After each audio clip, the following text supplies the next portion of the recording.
We have a room full of people here, 26 and growing. All right, Jayapriya, thank you so much for coming. It's an absolute delight. It's an honor to have you with us. For those of you who are new or who may not know as much about Jayapriya, let me give you a very, very quick introduction. Jayapriya actually is the founder of the very first literary agency in India. So she's kind of like, we were talking about cliches, and pioneer was one word that came up just now. But yes, she is an actual pioneer. She did something that hadn't been done before. That whole entity of literary agent did not exist. She has 20 years of experience in publishing, during which time she's worked in virtually every area of the business. She's done editing, event management, sales, distribution, and with a partner, she set up India's first bookstore cafe as well in Bangalore, which she will tell us more about when we talk about the name. In 1997, she used all her years of experience and set up Jacaranda. This is India's first literary agency. Then she went on to build a very impressive list.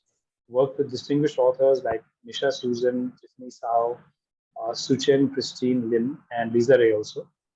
Following a stint living in Beijing, where she continued to develop her list, Jayapriya moved to Singapore in 2006. Here she set up Books at Jacaranda Literary Agency. She moved on to live in Nairobi and recently moved back to India. Over the years, the agency has grown and now represents an exciting and diverse list of authors from Singapore, across from Southeast Asia, and beyond. So Jayapriya has spoken at lots of literary conferences all over the world, from Istanbul and India to Manila and Singapore, and London and Frankfurt. And she's a regular at all the book fairs. And she's very, very, well connected internationally. She's very passionate about visual and performing arts, about books, travel, animals, and people. She was also the festival director for 2017 and 2018 for the Times Lit Fest. So that's a quick introduction. Thanks, Jayapriya, again for making time for us. It means a lot because we have lots and lots of questions. So thank you. First, thank you for inviting me, and I'm always excited to meet, debut writers starting on their journey. So this is lovely for me. Thank you very much. So, happy to answer any questions, tell you any stories about my writers. But before I start, I'm going to just show you the beginning of Jacaranda. The very first book we ever did, it'll be 25 years next year. Wow, cool. So that book is by Rohini Nilekani, Nandan Nilekani's wife. And so that was almost 25 years, you're saying. So yes, that's right. Awesome. So the format that we follow will be familiar, that the seasoned veterans of FDCs would know. We'll have a quick Q&A with some questions that I will lead with Jayapriya, then we'll open it out to you folks. Yes. Whatever questions you have for Jayapriya from the world of literature, first-time writers, anything at all, you can just put it in the chat. So we won't be opening it out for a Q&A because often people are coming up with statements, not questions. So think of your questions, put them down in the chat once I ask you to do that, and then we'll go from there. But for my questions for you, Jayapriya, I have such a long list of questions. I could just take over this whole thing on my own, but I think we'll keep some time for the others. So in 1997, when there was no literary agency in India, you decided to start Jacaranda. So tell us about that decision. You must have had the jitters, wondering what you're doing and whether it's a smart idea. So what was that like? It was a thoughtless, spur of the moment idea. I ran a bookstore, and when you run a bookstore, both publishers and writers. So I had done 2 years of the bookstore, and I wanted something less crazy, not knowing what I was going to get to later. But my husband said, hey, there's a bridge between, writer and publisher, and you should do something with that. And absolutely an impulsive moment, I got together with an editor friend. We put out a call, and I got 44 manuscripts in one day. I'm talking about one day. And amongst these was Anita Nair, one of the people I worked with right at the beginning, Rohini. So it was so we took 9 manuscripts, worked with it. And then I said, what am I going to name it? And I remembered in my bookstore days, Khushwant Singh was a very, very regular customer of the bookstore. He came and read many times, and I absolutely adored him. So on one of our walks in Cubbon Park, he was such a nature lover. So, people had all these ideas about him, and he was just a delightful old man with lots of stories. So his whole thing is take me out for coffee and take me to Cubbon Park for a walk.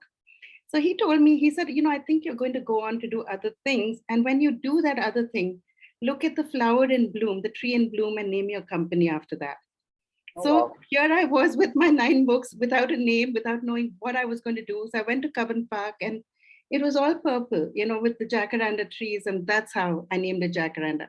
Not a literary name, but a very meaningful name, I would say, to me, personally. Very Me. nice.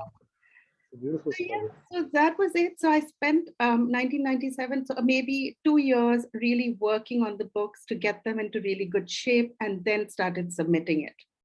So it was Okay. just like, trial and error, figuring out what to do. Publishers didn't trust. They didn't know what I was as much as I didn't know what to do. So, Right. it was like lots of conversations and lots of things. Do I have to pay you? I said, no, the writer pays us. So just getting into that comfort zone. I did only India for 5 years. I didn't look outside because it was, like I said, a learning exercise, just figuring out what to do. But that was really the beginning. And then from Bangalore, it was Singapore and then Kenya. Then you've been lots of places. Now, I can see from your website, you also have a very strong UK representation. So, what drove all these choices and how Well, has it influenced or changed your business? How has it kind of shaped the business? so, when I say I was India's first literary agent, if I hadn't moved, I would have perhaps been India's biggest literary agent. That's it. I would have just grown. But traveling gives you, I'd say, the opportunity. So, you learn to read local. You read like a local. So, when I lived in Beijing, I met a lot of young writers and poets, and people translated bits of paper for me to read. So I didn't represent anybody in China at that point, but I learned about Chinese writing. I read Chinese writing. So when you're in another country, you have to keep the list you've left behind and look after that list and then sort of grow your new list. So my travels has been a bit like that. How do you look after your writers as you have them and how do you find new voices? And this is what comes to my, like my bugbear, my philosophy, whatever you want to call it. I'm very driven by what I like. I take on only books that I like, and I can't do trend-driven representation. You know, I could take a line in an email and be obsessed with that writer. I don't even have to read the book. If you write me a nice email and it's beautiful and it's thoughtful, I'll definitely read your book. So, the way I started Jacaranda and everywhere I traveled. So when I lived in Singapore, that's where I became very international. The government was very supportive of our agency, and I traveled widely and represented Southeast Asian writers, because I understood Singapore is such a melting pot of culture and language. And, Yeah. it's quite connected and yet so separate, yet so diverse. And then going to Kenya was like liberating because I found it probably the only place I've lived where you could say anything you want. Complete Okay. freedom of speech in my entire life has existed only in Nairobi for me, Kenya, where anybody says anything, but it's just like, experiencing the richness of literature of other countries and figuring out what you can do with those. I can't represent every writer I meet because we're too Sure. small. So having said that, my partner, Helen, is English. She lives in London. So hence the Singapore, London, India connect. We are a Singapore-based agency. I live in India. We have a young agent in Singapore, and we now have a young agent in New York. So it's Oh, for wow. women. We represent writing that we like. We always say we're not driven by geography, but driven by our taste, which sometimes it doesn't make sense even to us because it's so hard to sell.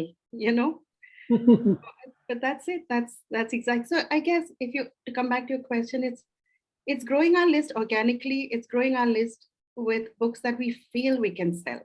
So an agent can't guarantee a sale, but I must feel that if I take that book, I can take it somewhere. So Right. that's really the way I acquire, and that's really the way I read other literature. So that's very interesting. So what you're saying is that if you like it and you believe in it, you think you'll be able to sell it. That's right.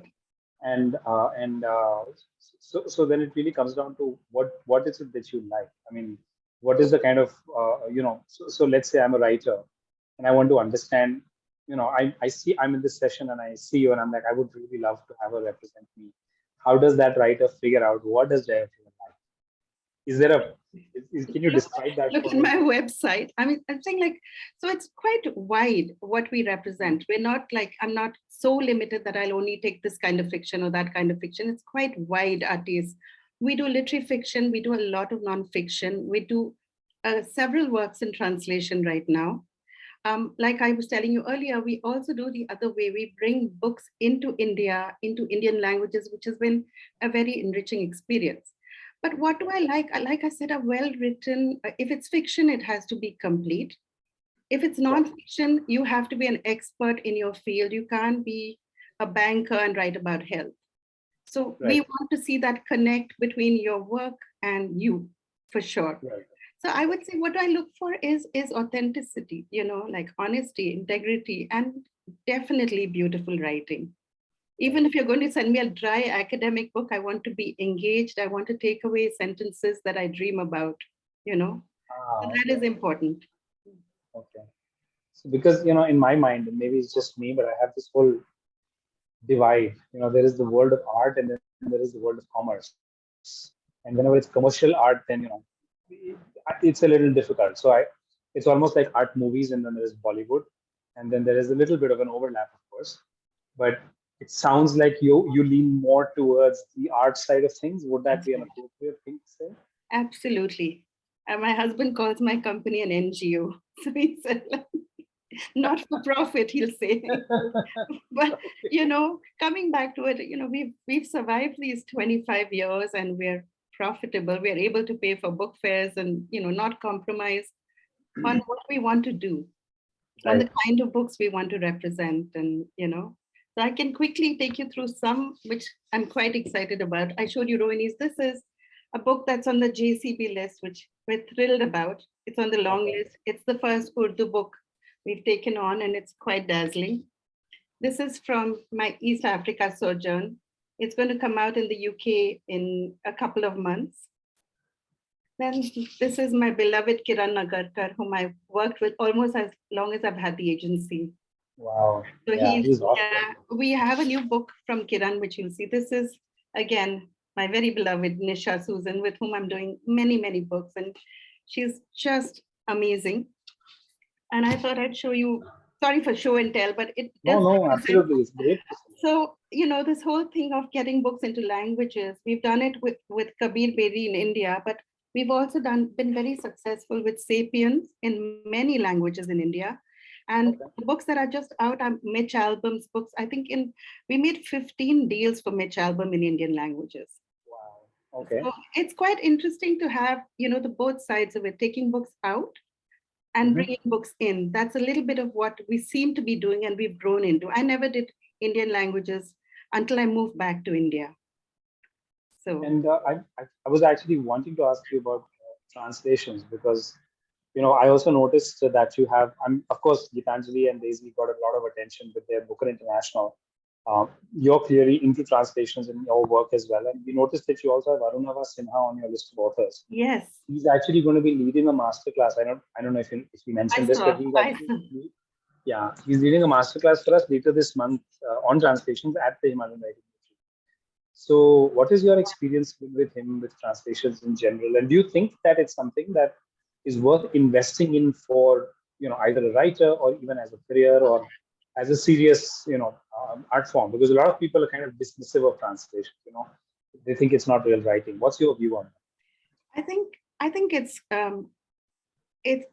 a thing now. Translated writing has become like the biggest thing in our industry, and I'm very grateful. I was a little ahead of the game in terms of taking on translated work. But Arunava is brilliant. He's a great teacher, great speaker. I've been at conferences with him in a few places, and he's quite outstanding. He translates poetry in completely otherworldly, magical ways. He translates stories. His Charangi is one of my favorite books, the first book I ever bought that he translated. So, translation is very hard work because in India, we don't have access to a lot of money for grants, like many countries have translation grants. And I think now PEN is doing something, PEN World Voices is doing something with South Asian languages. There's a grant that they put out for translation.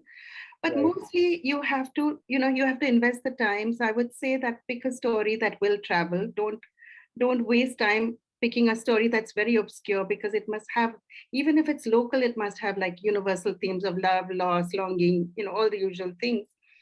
And you have to invest in the time in translating at least like 35 to 40 pages. Right. So that is something that it's hard to do, but I'd say the beginning has to come from that very careful filtering of what you're going to translate. Mm. Not every book will travel. It brings me back to my bugbear in my work, which is like anybody who comes to us says, I want to sell my book everywhere in the world, but not every book will travel everywhere.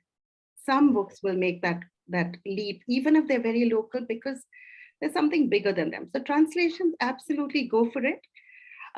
Please have a day job, because it's going to take you a long time to pay for it. And we don't, unlike other countries, we don't have access to those funds and grants and things like that. So Right. it's something. So also, if you're translating a work, I would say, like, I'm very a big sort of fan of best practices in business. I would say get the permission of the author, get get both people on board before you do this 3 chapters and you find that the author has already given the book to somebody else to translate. So Right. before you begin your journey, you make a list of 3 or 4 ideas and then get the permission to do it before. And I would go to the writer with a small sample, 2, 3 paragraphs, to Mhm. say, like, why do I love your book? Let me tell you how. Let me tell you the reasons. And then translate 2, 3 paragraphs so that author to look at the work and say, oh my God, you've taken it to another realm. So Nice. translation is just a way for you to get, something that would be so local into a huge universe. All right. So I think it's worth backing. Sure. And I mean, you mentioned the themes of love, loss, and longing, but there is often this question about genre. You also mentioned that you do both nonfiction as well as fiction. So is there a preference around that at all, or is it quite open? In translation, it's very No, in hard. general, not just translation, but in general. In general, no, I don't have a preference, not at all. I mean, nonfiction sells better. I saw a quick flash of somebody asking questions, but short stories not easy to sell, not at all.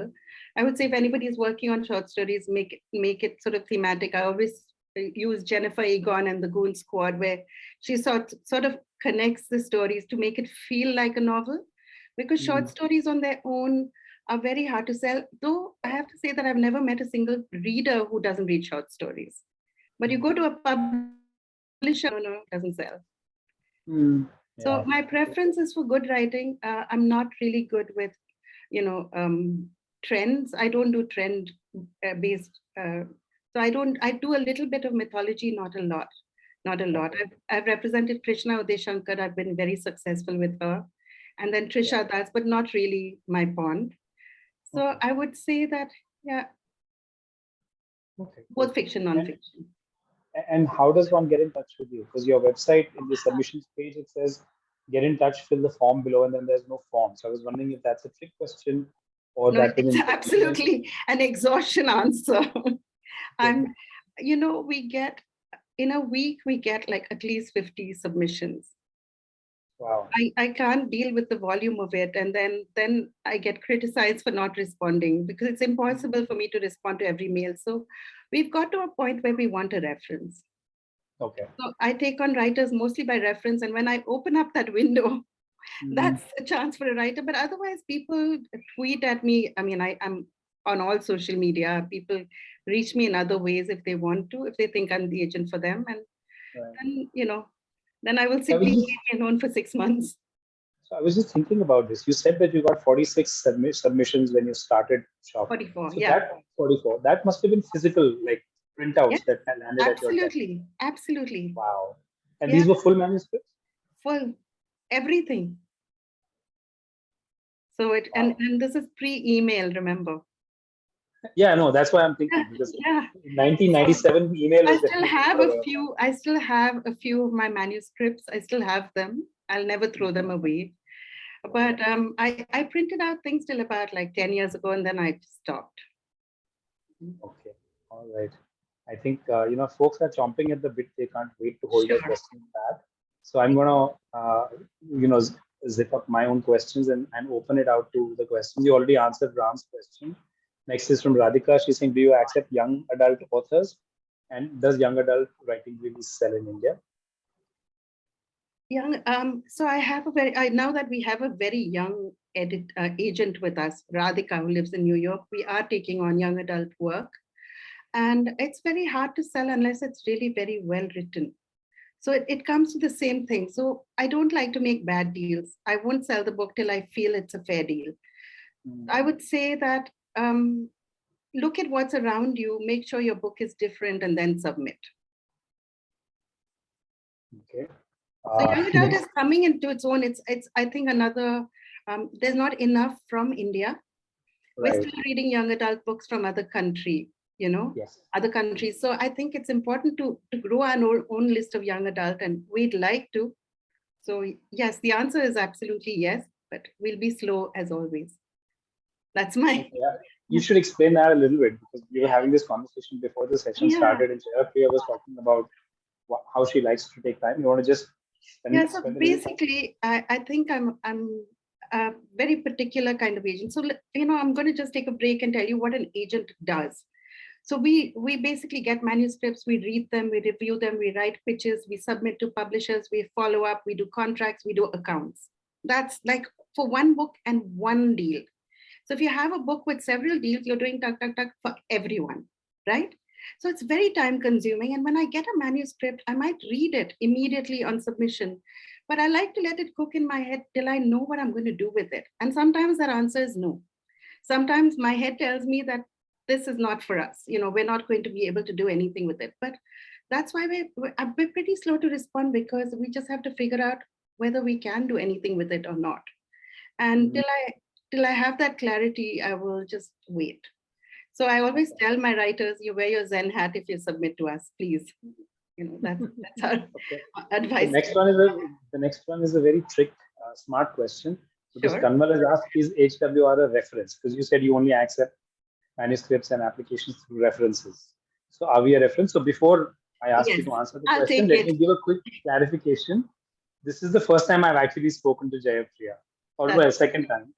We spoke on the phone when I interviewed you for our blog. Yes. But this is the first time we've virtually even met. I've never met her in person. So while she's being kind and saying she'll take it, just take that with a pinch of salt. I would say, remind me in your, in the subject that this is the contact. And then and then make sure I do, if you're writing fiction, you must have the book complete. There's no point sending me 20 pages to read. I might ask for 20 pages, but I will ask for it when the book is done. So that's one rule. And if it's nonfiction, you have to have a full proposal ready. With that, I'm happy to take any references and read things. All right. The next question is it possible to sell a young adult story to foreign publishers? Is there an interest again? So the other thing is, this is again, the way we work. We like to take a book for all rights. So including India. Sometimes you have to sell, it's still a world where Commonwealth countries, the UK will still control Commonwealth countries. So they will say, oh, if we don't have India, we're not interested. So when we start to represent a book, we like to have everything, to be able to offer everything. So if the book is good enough to be published in another country, it's yes. If it's not, then, you just have to be happy that this is another thing that I feel quite strongly about. When I lived in Africa, I talk about Africa, and it was very life-changing for me. It just being amongst so many writers very accidentally. So they were so excited to be published by their own, country and publishers living in Kenya. I think in India, we think that only being published in another country is validation. When I'm saying that at a time when you can put a book up on Kindle Unlimited, you should be so excited that somebody is actually paying you money and printing your book and distributing your book and editing your book and marketing your book, Yeah. I think there's a certain sense of pride that you must have wherever your book sells. It's not just about India or abroad, just being published by somebody without your publishing it, you're having to publish it yourself. Fair enough. I think that's a great answer. Next question is from Sailesh. What is the biggest letdown for a literary agent when a manuscript comes from an author? If it's not proofed, if it's sent to me lazily, I don't want to read any first drafts. I think the first thing a writer needs to do is self-edit, be a critic yourself of your own work, go back to it a few times, and read it several times with a little distance, and then make sure nobody needs anything fussy, no margins, no fonts, they keep it simple, but just clean copy. So the biggest letdown is when somebody just sends off their manuscript with no thought at all. That is like very, it's just annoying, and a perfectly good book will get rejected for that reason, not just by an agent, but by a publisher. Okay, next is from Smita. She says, how do you define success for your authors? Is it the number of books sold or awards won, or is it some other parameter? I'd say an editor who believes in the book is it for me. I will always pick the editor over money, always, because if the editor believes in the book, it'll go far slowly and well. If it's just a money thing, then I don't think it's important. I want a fair deal. When you're saying editor, you mean the editor at the publisher's end? Absolutely. Okay. Yeah, but because if again, going back to a system. So if I submit a book, I'm taking your pitch and I'm writing a pitch that is my own to submit to a publisher. We write full-on essays. I've written 100-page pitches, 100-page. So, when we put all that muscle into it and work on it, and it goes to a publisher and an editor loves it, she's going to come back to me with questions, and we're going to work together on another pitch that she's going to take to her acquisitions board. And then at that point, that you've won over the editor. It's not like I'm your friend, so I'll buy a book from you. It doesn't work like that. But it's because she's saying what I see in that book. And then that is the editor. And you might have another editor, I'm interested. Oh, it's a nice book. Thank you. I'll take it but not somebody who comes back to you with questions and, like detail and understanding. Right. Okay. Next question is that's very interesting actually. Yeah, I've never thought of it like that. Do you also give developmental feedback on manuscript submissions which you don't accept? We do if we're going to take it on. Okay, but if you're rejecting, then you no. If we're rejecting, we'll just say not for our list. Simple. Okay. Yeah. But if we take it on, absolutely. So of course, yeah, I would imagine that. Next, we're saying, how do we reach you? Your website. Can we have an email address? That's the question. Well, you have my email address, and you can share it with anybody who asks for it. Okay, all right. So if you want Jayapriya's email address, let us know, and we will send it to you. I don't want to put it out on the group, but if there's specific individuals who are interested, who finish their books, that would be the thing. Your finished manuscript. Then you can WhatsApp Namrata or me, and we'll share it with you. There's another question here which says, what does your wish list for near future look like? Do you have a wish list at all, or what do you hope? I just hope literary fiction will come around and be trendy again, because that's what I really, really love. That's my wish list. But I think that's a big ask. So if I was looking at a wish list, it would be for more debut authors, younger authors, writing stories, contemporary stories. I'm very interested in contemporary stories, So we did develop a list for an American publisher where the ask was for us to send 6 ideas. And I did the same thing for Indonesia 6 years ago to another American publisher where they said, we want writing from Indonesia. So for Indonesia, I picked all very contemporary writers and contemporary stories. And we just did blurbs. We didn't even write the books weren't written. And I sold 3 of those books in idea form to the publisher. Then now we developed a list of contemporary writing for South Asia and Southeast Asia. And again, I did a mixed bag. I did historical, I did hidden histories, I did crime. But what's got picked up, and there are 2 that have got picked up by the publisher, again, are contemporary novels. So I think that would excite me to find, really fun, not rom-com, but really contemporary stories. Currently, unfortunately, or fortunately, the world is looking for happy stories, love stories. I think everybody is very scarred by the pandemic. So I would love to find well-written love stories, well-written stories that have happy endings, not necessarily love stories, but just have happy endings. Right. There's a question which I'm not sure I understand. Maybe you'll understand. It is, what is your advice on building authors' platform? And then there's follow-on question saying, nowadays are authors expected to do their own marketing? So I completely understand it and happy to answer it. you know, very often publishers do ask about the writers platform, and I think that holds good more for non-fiction writers. I said for fiction, like I don't have like a big number of followers or anything, but everybody who follows me is part of my universe.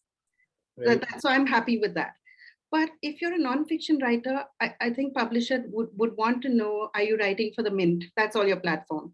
Are you writing columns? So if you're building up your profile, I'd say get relevant in your field, write articles, write blogs, do interviews, go to conferences, write papers, just build up that little dossier on yourself. I'd say that you don't have to do your own marketing, but it would be good to be sort of hand in hand with the publisher, because it really is hard to get the word out there when there's so much volume of writing. So I think Right. it's important to be involved in that marketing, be available. Having said that, I have many shy writers who don't do anything and their books still sell. It's really up to you. It's really up to you. So I guess what you're saying is it helps if you do it, but it's not like a. I think for nonfiction, You it's can. important that you do. For fiction, it's Okay, all right. that's very interesting. Okay. Gitanjali Shri won the Booker without doing anything. Yeah. She's She been did. the quietest person I know. But, Right. just to say that we had a book on the Booker long list, but it wasn't Indian, so it didn't make a noise here. An Indonesian book of ours was on the long list. Oh, nice. Yeah. Wow. This year, just Yeah. this year. Oh, lovely. Okay. Then there's a question which is thought you already answered, which is, are there any genres you think publishers are looking for right now? But you talked about contemporary writing. You talked about literary is what you would like. But if you want to add something, please do. I think that publishers are buying more nonfiction than fiction at the moment. They're certainly not buying anthologies and stories, short stories. I think poetry is going to make a soft comeback. I think Mhm. essays are going to come into their own. I'm working on a few books of essays, which I'm, like people like 52.in are, producing such marvelous long form writing. So I think that's going to spin off into books as well. So I'd say like nonfiction is going to be like eternal and forever. Fiction is going to be a bit of a challenge at the moment. Any fiction. Okay, cool. Next question is from Kanwal. He said, why younger? Because he's 60 and he doesn't want for debut. Do you have a No, no, no. do you have a I'm actually, response? it's what's missing on my list. But again, like one of the books I'm most excited about is a translation from Tamil. It's going to come out in November this year, and Mhm. this is an author's estate. The author isn't around, but it's an ordinary story about everyday life written by an older man, and it's Mhm. quite simple and beautiful in its prose. So not just younger writers, but I have a gap with younger writers. Okay. Then there's a question saying, what would be the future of romance books as a genre as for you? But then romance can be a lot of things. So maybe you want Yeah. So, to. I'd say I would go for like Rosin, which is on the JCP list, is a romance. It is a love story, but it's got many parts to it. So I think if I took on a romance novel, it has to be complex, it has to be literary, it has to have many moving parts in it. I don't think I would ever, represent a boy meets girl college romance. That's not for my list. But a Mhm. clever, very feminist sort of take on romance, I would love. Hmm. Next question is, yeah, something that we come up against more and more frequently, which is some publishers these days are offering partnered publishing contracts. You know, the hybrid model where you have a buyback. What is your take on that? Is that just vanity publishing in disguise? So It's a what's your very take? difficult thing. So sometimes if a writer has a book that requires, high production quality, colored images, and, is expensive to publish, Mhm. then, publishers might say, is there a buyback? But I would never want a writer to pay. That's a no for me, flat. Right. I would Right. never tell a writer buy 1,000 copies of your book. I'd say then please go self-publish. I wouldn't do that. But on the Right. other hand, if there's a big book that's like we're doing a book on, on Ladakh, on Pashmina, it's really gorgeous, but it requires the book to be beautifully produced. There, I would look at corporate sales and I would work with the publisher and the writer to get in some funding to underwrite the cost of the book. But no, I think you shouldn't be paying for your own book. No partner publishing. And what about, and we come up across this question again. So this is more from me, but what about the occasional literary agent who might ask for money? Occasional literary agent? Who might ask for money upfront? Again, a no from me. It's like this. It's very hard. So often you can see the idea behind a book, and I might ask a writer to go and get some editing help. I wouldn't necessarily be able to do it. It requires a lot of time. Some people will wait 2 years for me to edit a book. That's different. But if you're in a hurry, I would say go out and get a good editor, and I would do a note that you go to the editor with. That's different. But there are others who follow different models. So I follow, like Jacaranda is like straight, we follow the Western model of only commission based. If there's editing, you pay it to another person, not to us. We will find you an editor if you need one. But I would say that, it's different models in India. In any other part of the world, it's only commission. Right. Okay. All right. There's another question. Sailesh is asking why, according to you, is fiction not selling in India? Is it a lack of good stories, or people want to read fiction from foreign authors more? So firstly, I don't even know if you said that, but still, go ahead. I don't think it's about foreign authors at all. I think that, the pandemic, to go to the immediate problem. So what happened was books had been sent out, and then we had lockdown. Warehouses were full, bookstores were full. And then people went, so there was a glut of stock, and bookstores and distributors were really nervous about taking on new books till they sold off their stock. And that actually led to a parallel trend of people going to comfort reading and old stories, old books that they'd read before, because everybody was sort of agitated and troubled and everything. So I think, again, people are investing more time learning. The pandemic has also been a couple of years of learning. And so nonfiction is doing its thing, and stories are just not selling in the numbers that you might think they are. With all the marketing and all the hype, the numbers are very low. It's not about international or Indian. It's just everywhere in the world, there's a certain kind of writing that's probably quiet for now, but we're always an industry of trends. It'll be back maybe next year. Right. I'm not pessimistic about it. All right, that's great to hear. Next question: do you have a set number of manuscripts or authors that you take on every year? I limit my list to 60. That's in a year?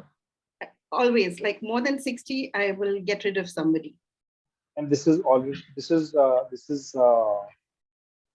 in a year, or this is like so this is our rolling list. If we have more than 60, then, but it depends. Some books we're already under submission. So at any time, I can't have more than 60 live manuscripts. It's impossible to manage. And this is across the four of you, not just you? Across the four of us. Okay. All right, cool. This is an interesting question. Bonnie's asked, how was your experience running a bookstore? How can bookstores be a financially viable business?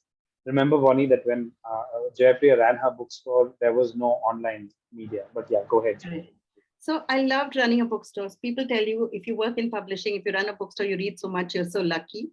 Actually, the bottom line is we're doing lots of grunge work, whether it's in the bookstore or in the agency. It's a lot of admin that we do, a lot of quiet time that we need. Running a bookstore was dazzling, but I'd say that for a bookstore to be successful today, so many bookstores, independent bookstores, are doing fabulous fun things like subscription boxes and online book clubs.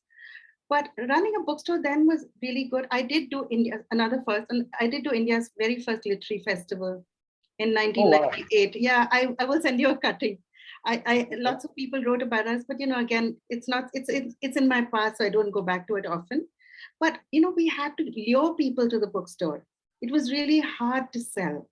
There were already bookstores. We have Amazon today, but at that time we had bookstores who were giving 20% discount, and customers will say, they come and look at the book in your store and then go back and buy from the other store. Today they do that with Amazon. Same thing. So I'd say if you had to run a bookstore, I'd say somewhere, I've been fighting for this with the trade, you have to enable bookstores to be able to sell ebooks as well. I think that if you do that, maybe you'll allow a bookstore to survive. But the first thing I would say is maybe you need to own the property. I think rent is what, distribution is expensive in India at 65%. And Right. add to that the rent, it's really, really expensive to run a bookstore. It Yeah. truly has to be just a passion project. And you should support every bookstore you know. But lots of firsts here. So first literary agency, first literary festival, running Yeah, a bookstore first. That's I interesting. bookstore cap, yeah, somehow. But like maybe you're always ahead of the game and not, a little too early for the times. Cool. Next question. How much time does it take from pitch to publish? It could be 2 weeks, it could be 2 years. We don't know.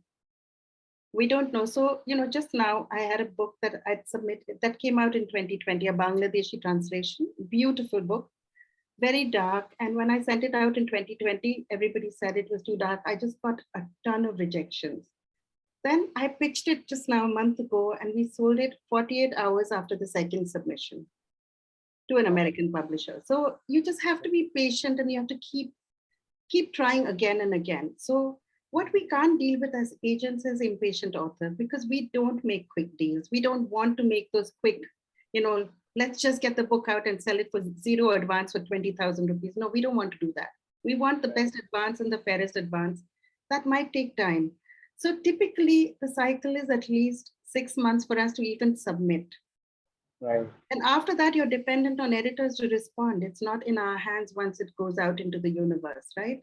Right. So sometimes people are slow. Some people will get back to you within a day. Some people will get back to you after 3 years and say, is this book still available? So we don't know. Yeah, Okay. it's happened. It's happened. Wow, sounds crazy. Next, what is your opinion on podcasts, audiobooks, and videos eating into the reading habits? I don't think they eat into the reading audience. I think they support it. So I'm a big fan of podcasts. I think that, with how much TV we all watch today, and I think our eyes need a rest. And I really enjoy podcasts. For me, it's become my, sort of my relaxing reading. Listening has become my relaxing. And I think that those are very good ways to support books.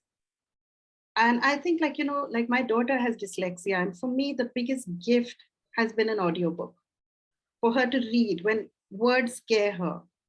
And, being her mother and being who I am, my husband and I worked very hard to see what would make her read. And it was audiobooks. She was really happy to be plugged in, and then we'd give her the physical book. She would read it and listen at the same time. So I think that it's important to have different mediums in which you can absorb and, sort of absorb words in a sense. What about social media? Is authors' social media important to get accepted or not? No. Unless That's it's a a very, I don't think so. Unless you're a celebrity and that makes a difference, no. okay. Like Right. I said, I have many shy authors and so we tweet for them. That's good enough. That's a very interesting question from Sai. What do you notice about the almost good books and what could have made them better? I'd say a good self-edit. Sometimes it's just a little too long or the ending is too abrupt, you know. And sometimes writers don't want to go back to it at all. So we've had that happen with books where I say so I've got a manuscript that's 150,000 words currently. I'm really loving it, but I think that it's not going to work today's market to sell such a big book. Today's market, you want a book that's 60 to 70,000 words max. But the writer's unable to change it, then I'm going to say, leave it for a few years and come back to me when you've had time from it. So the almost good books are books that somehow miss the mark because they're too long or too short or very bad beginnings, If you have to read 10 pages to get into it, it's not good enough. Yeah, I can imagine. Have you accepted manuscripts that have been published in only one country or sold well in only one country? Is that okay as per your agency? No. Short answer, no. For us to make the best deal, we have to have all rights. Okay. And if you're an Indian writer, the Indian market is very important to offer to any other editor anywhere in the world, even if they'll do nothing with it. We have to say that you can also get India. And then we might be able to carve out India separately later. But when we offer it, we have to offer all rights. Okay. All right. Um, Next is interesting question. It's what kind of mini movements in society do you think will allow bookstores and reading writing as an activity to flourish? What kind of mini movements? Yeah, in society do you think will allow bookstores and reading and writing as an activity to flourish? You can pass the question if No, you I want to ask think it. book clubs, it sort of Okay. address that. And I'm a great fan of book clubs. I've Okay. always been a part of one, except in Bangalore, where I mean, I haven't found a book club that I love. I'll probably start one. But, I think book clubs foster reading. And, one of my favorite things, so this is going back to my traveling days when I've done lots of fun things with writing communities. Mhm. So there was a group of people I met in London. They called themselves the Beijing Pearls. They were Okay. a bunch of women who'd lived in Beijing and moved to the UK, and they were all writing. And I did a talk for them. But they were a great group because they met every month, and they whatever they'd written, whether it was one page or one chapter, they critiqued each other. So you Okay. didn't give anybody a soft copy. You took a printout and you exchanged Mm. it with other people. And I found that fascinating. I think so. Writing groups are good, book clubs are good, and I'd say bookstore events are also good. Somewhere that support them, buy all writers books, go to indie bookstores. Lit fests, are not as, they don't sell as many books as you think they might. Mm. Okay. Um, on that note, I did want to mention that we have a blog post out there which lists about 22 different writing groups in India. Namrata, maybe you can share the link to that because there are some really vibrant writing groups. Pune, for example, has a fabulous creative writing group. And Jayapria, do you know this guy called Sumit Shetty? In He runs a Bangalore, very, yeah, he yes, works for SAP Labs. that's right. He does that big book club, and there's another woman who runs one in Catholic club. They're big. Okay, so you know him. Yeah, yeah. Okay, yeah, yeah. So I just thought I should mention Yeah, this even since we're talking. in writing groups, there's Cafferati, which is all over the world, and they also have very good. But I was talking about small writing groups that you form with your own little gang Right. of writers in your area. If you Yeah. lived in Bangalore, you'd want it to be by location because we have Yeah. traffic. You know. Yeah. Yeah. Cool. All right. Um, then there is a question. There is this a comment here from Sai, which is saying, no, before that, Ram has a question. Do you represent authors for screen adaptations? I have just done my second. I've done two. So Okay. we're very lucky. We have a pretty fantastic. So just a little sidebar. Agents collaborate with other agents all the time. So we have co-agents in several parts of the world. We can't be present everywhere and do contracts in other languages. So we Right. work with a lot of co-agents. We also work with an LA film agent, but he represents people like Reese with the Spoon. So he's done Oh, one book wow. for us. Yeah, he's Okay. I've never met him. The only Okay. thing he told me, he said, if you ask me to sign a contract, we can't work together. That was what he told me. He said, my Okay. word is gold. I said, fair enough. But he taught me Okay. a lot because I made that one pitch to CBS and they have picked up one of our books. So when we did that pitch, I felt more confident. Two, three writers, screenwriters in India found that they had no manager or agent, and two of them listed my name. And so I bring in an entertainment lawyer, and we work very professionally because every line would impact your work as a screenwriter. Right. Sure. So yes, we do, but very, very, very small list. Okay. Sai is mentioning that there is a Hindi poetry group in Bangalore called Anjuman, which is very good. Namrata has shared the link to the writing groups in the group here. Sagar has a question. Is there a particular format you're looking for in a query when we send you a pitch over email? Or is it the usual like three chapters synopsis marketing So I would and say also excerpt, of course? Yeah. a little more. I like to know the backstory of each book. So, it's Okay. the usual, the blurb, your bio, and, chapter breakdown, your three chapters. I would additionally ask for why you wrote the book.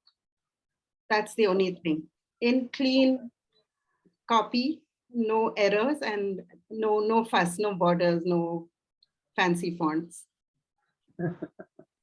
Okay. All right. Cool. This has been fabulous. I thought we were done. Okay. Would you consider self-help books under nonfiction? They Yes, are by definition, but yeah, go ahead. yes, we've done quite a few. We did a great book on infertility. We've Mhm. done books on mental health. I'm currently doing a absolutely I'd say, an outstanding book of essays on disability and pain.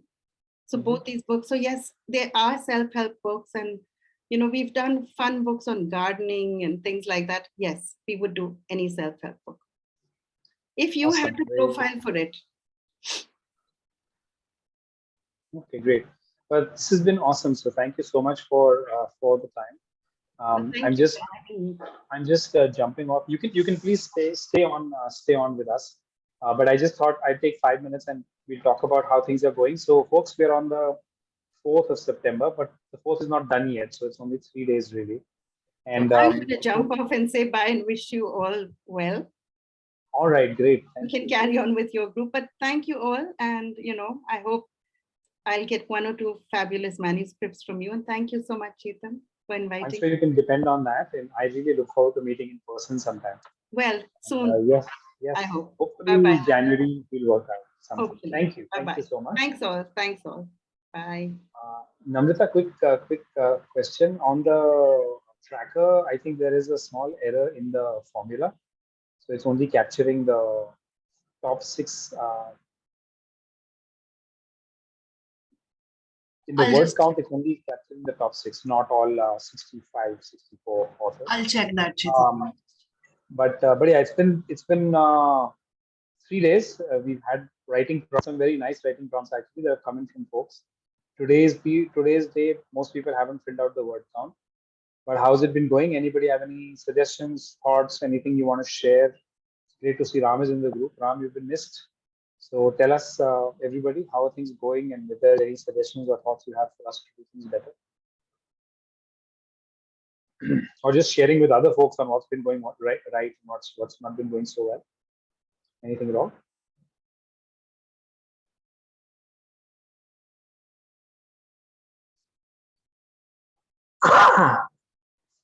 Yeah, it was a great session. I'm just looking at the chat. She's pretty awesome. We're lucky to have got somebody like her for our FDC first session in September. My name is not in. Your name is visible, Mamta, and I can see you. Your name is not on the sheet? Okay. Namrata will probably add that. I'm just going to go back and look at the sheet briefly. That looks much nicer. Earlier it was showing 3,000, now it's showing 20,000. So 20,000 words in 3 days. That's pretty good. I hope people are finding the momentum. I hope people are finding the movement that you wanted from here. Lots and lots of familiar faces here. Sudha is here, Gita, Kamal, Richard. Actually, everybody looks familiar. Nandini, hi. Bhaskar, nice lunch. Thank you. I had lunch with one of the participants today. He fed us burgers, so that was really nice. Sai is here, of course. Cool. All right. So no observations. Sudha is saying the picture prompts are helping. They're able to write 5,000 words a day. Wow, that's awesome. You're really cracking it. Mamta's name was not on the list now. Namrata, if you could just look at that. It's alphabetical. I'm just doing it. Okay. All right. Great. Cool. So if nobody else has anything else to add, next week our guest is Shatrujit Nath. Shatrujit Nath is an author. He's a pretty inspiring guy. Somebody had put his quote actually in the group as well. So yeah, he's going to be there. He's quite good. The week after that, we will have the Bloomsbury publisher. Her name is not Sivapriya. Her name is, I'm forgetting her name now. But yeah, she will be there. Yeah, Shivapriya. Her name is also Shivapriya. Seriously? Yeah. Shivapriya. Yeah. Okay. All right. Cool. And Namita, maybe you can also share the link to the translations workshop. So, like you all heard, translations is a big thing. And Arunava is a very, very respected translator. In fact, we were talking about Gitanjali Sri and Daisy Rockwell. He's the guy who introduced the two of them. They both thanked him in their acceptance speech when they got the award. So if anybody's interested in translations, you can definitely look at that. Okay, here we are. Oscar is totally new, so no comment. I was aiming for 1,000 words a day, but due to IFP challenge, I have not been able to write much. What is the IFP challenge? Oh, okay, yeah, that film project. But that challenge should make you write even more. Radhika, have to update tracker. All right, Renu still has to update the tracker. Cool. So I think we're done for today. I don't think there's too much else that's going on at this point in time. Yeah, Namita, maybe you can also share that in the group, the link to Arunava's masterclass. You can share yeah. that in the group. Chetan, maybe you could just tell them about the contest, the Yes, flash. so for those of you who are not aware, again, we can put that in the group. But And while there are all these other contests that are happening, we have a contest that we're running ourselves. It's in partnership with a young content company called the Story Cabinet. They are mobile based, and their premise is very simple. They want that when you have 5 minutes to spare and you're sitting, waiting for an appointment or waiting at an airport, instead of like skimming through some videos or listening to some audio content, you can read something in short form. And so they, along with us in partnership, we've launched something called the Flash Fiction Contest. And the expectation is that you submit a story between 500 words to 2,000 words. So the upper limit is 2,000 words, and it will get published on the Story Cabinet. There is no entry fee, so it's open to everybody. And the prizes are mostly in the form of either T-shirts of the Himalayan Writing Retreat, or vouchers and coupons that you can use for staying with us, for using for signing up for some of our workshops. So Geeta, for example, was looking for a lower price on our workshop. So that's an opportunity. So Namrata, again, if you can share that link. Although I don't know if can we click on links. Yeah, you can click on links from this chat. So the Flash Fiction Contest is also there on our homepage in the events. So you'll be able to find it there. So if you have something and you want to share it, there will be 25 winners. Each one of them will get a certificate. So please do share away. All right. Cool. Sounds great. So I will hang up for now. I think we're done. It's 6 o'clock, and all of you have a great week of writing and getting your words out. And all the best. Right. Okay. Thank you. Bye.